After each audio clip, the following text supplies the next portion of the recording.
कैसे हो बच्चों? आशा करते हैं आप अच्छे होंगे। आज मैं आपके लिए लेकर आ गया हूँ प्रैक्टिस सेट नंबर 10 के पार्ट नंबर 2 को। आइए प्रश्न नंबर 51 से शुरू करते हैं। प्रश्न नंबर 51, ठीक, वो कह रहा है एक बरामदा 24 मीटर लंबा और 3 मीटर चौड़ा है। ले लीजिए, बरामदा 24 मीटर लंबा और 3 मीटर चौड़ा है।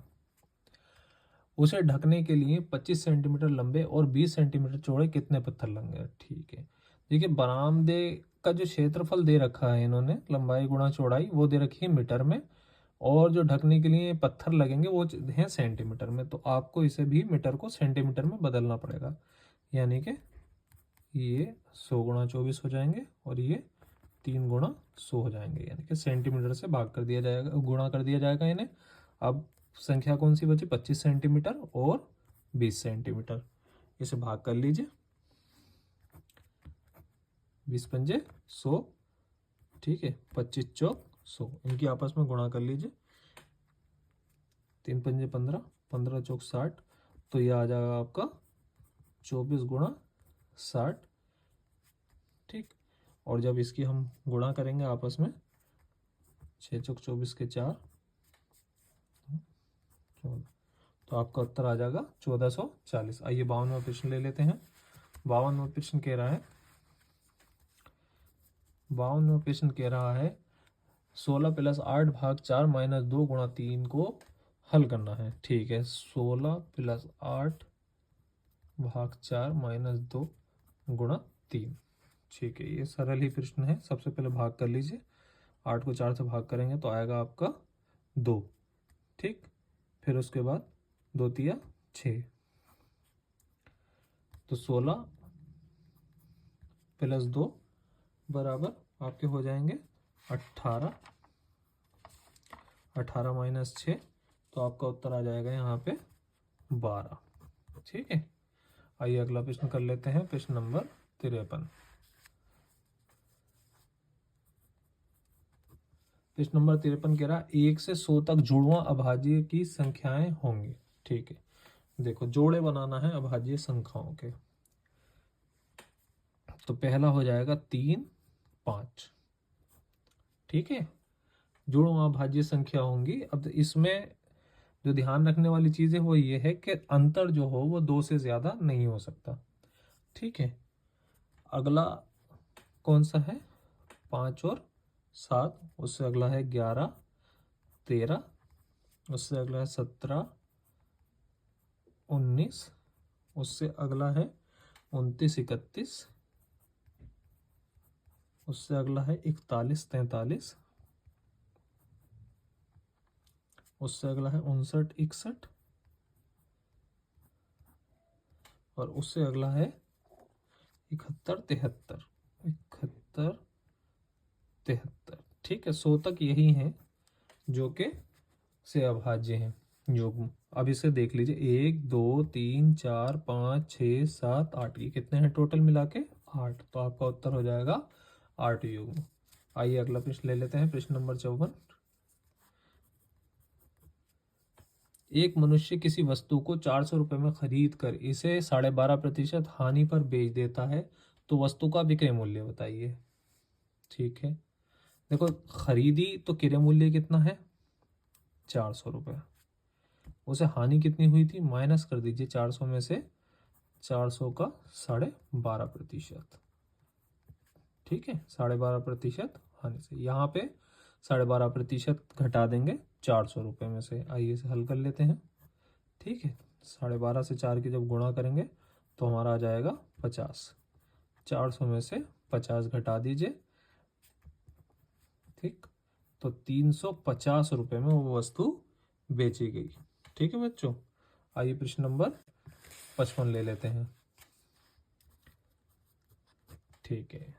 व्यंजकों को हल करना है। 13 सही 1/2 माइनस ब्रैकेट 4 सही 1/2 माइनस 3 माइनस 2 माइनस 1/2 ब्रैकेट में, ठीक है, किसके बराबर होगा? ठीक है, इसे हल करते हुए लिख लेते हैं। 13 दूनी 26 और 1 27, 27/2 माइनस ब्रैकेट में 2 चौक 8 और 1 9/2 माइनस ब्रैकेट में 3 माइनस ब्रैकेट में 2 minus 1/2, bracket close, bracket close, bracket close, और ये संख्या किसके बराबर होगी? आइए फिर देख लेते हैं।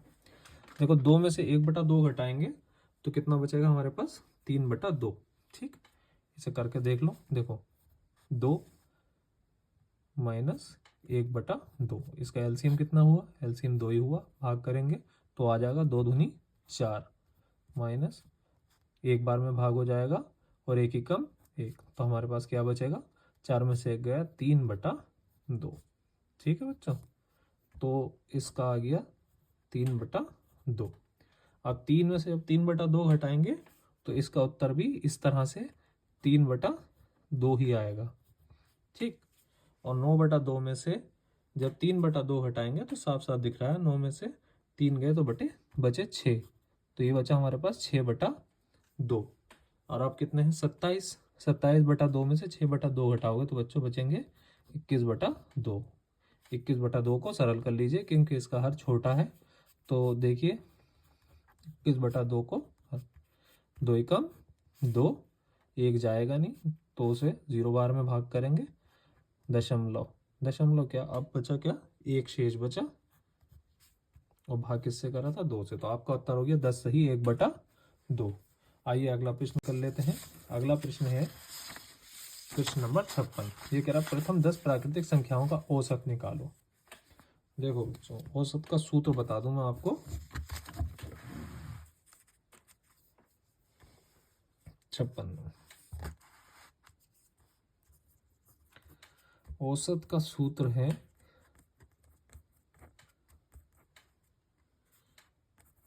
n+1/2।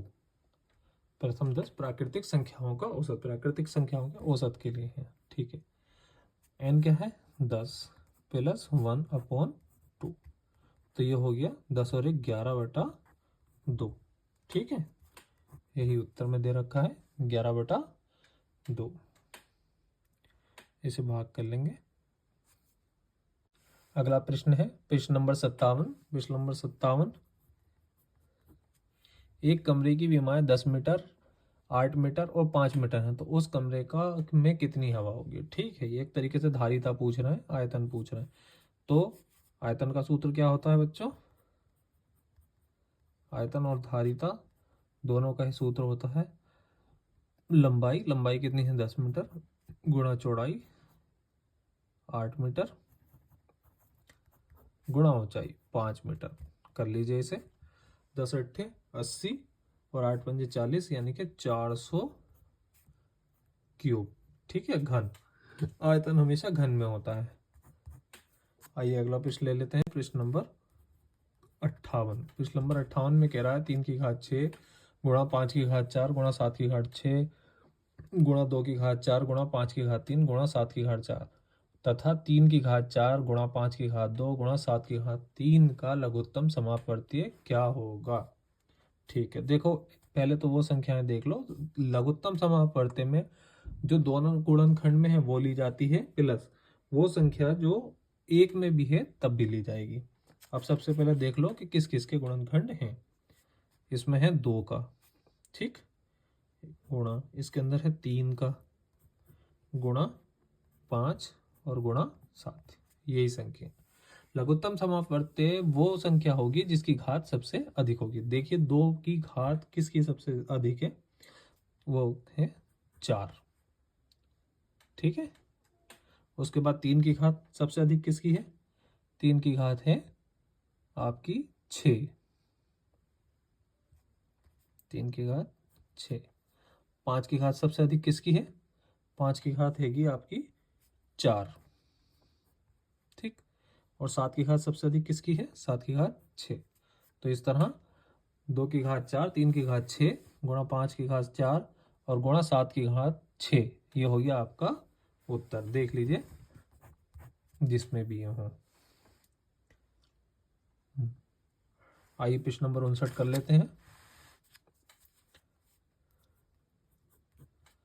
ठीक, देखिए इसका उत्तर जो है किताब में पहले 3 दे रखे हैं, तो देखिए 3 की घात 6 किस किस में है? 3 की घात 6 देखिए बस दूसरे वाले में है। अब देखिए इसमें 3 की घात 6 है 2 की घात 4 है गुणा 5 की घात कितनी है 4 है और 7 की घात कितनी है 6 है। ठीक, उत्तर वही है, बस संख्या हमने जो सबसे छोटी थी वो पहले लिखी थी, उससे बड़ी उससे बड़ी और उससे बड़ी। चलिए 59वां प्रश्न कर लेते हैं। एक वर्ग मीटर में कितने वर्ग सेंटीमीटर होते हैं। देखो 1 मीटर में बच्चों कितने सेंटीमीटर होते हैं 100 सेंटीमीटर।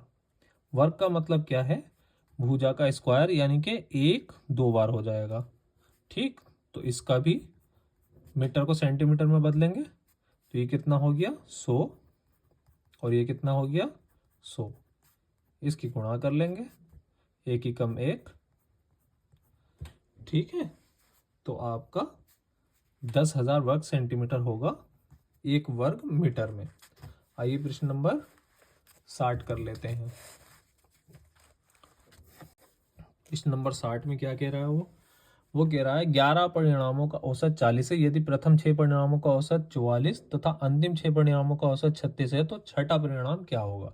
ठीक है, देखो सबसे पहले तो 11 का ही औसत निकाल लो। अगर 11 का परिणाम औसत जो है 40 है तो संख्या कितनी होगी, 11 टोटल मिला के कितने लाए होंगे, 11 चौक 44, 444। ठीक है, अब पहली 6 संख्याओं का औसत क्या है 44। ठीक है, तो 6 के 44 से गुणा करेंगे तो आ जाएगा 264। और बाद वाली 6 संख्याओं का औसत क्या है 36। ठीक है, 6 गुणा 36, इसकी जब गुणा करेंगे तो आपका आएगा 216। अब ये दो संख्याएं आप देख लीजिए कितनी हो गई, 6 4 10 का 0 हासिल लगा 1, 7 और 1 8, 480। ठीक है, तो 11 का जो बैठ रहा है 440 है और 12 का कितना बैठ रहा है, ये 12 हो गया ना 480। तो वो पूछ रहा है कि एक का कितना है, तो 480 माइनस के 440, ठीक है, बराबर 40। तो जो वो संख्या है जो इसमें नहीं दी गई छठा परिणाम वो हैगी 40। आशा करते हैं आपके समझ में आया होगा। थैंक यू, धन्यवाद।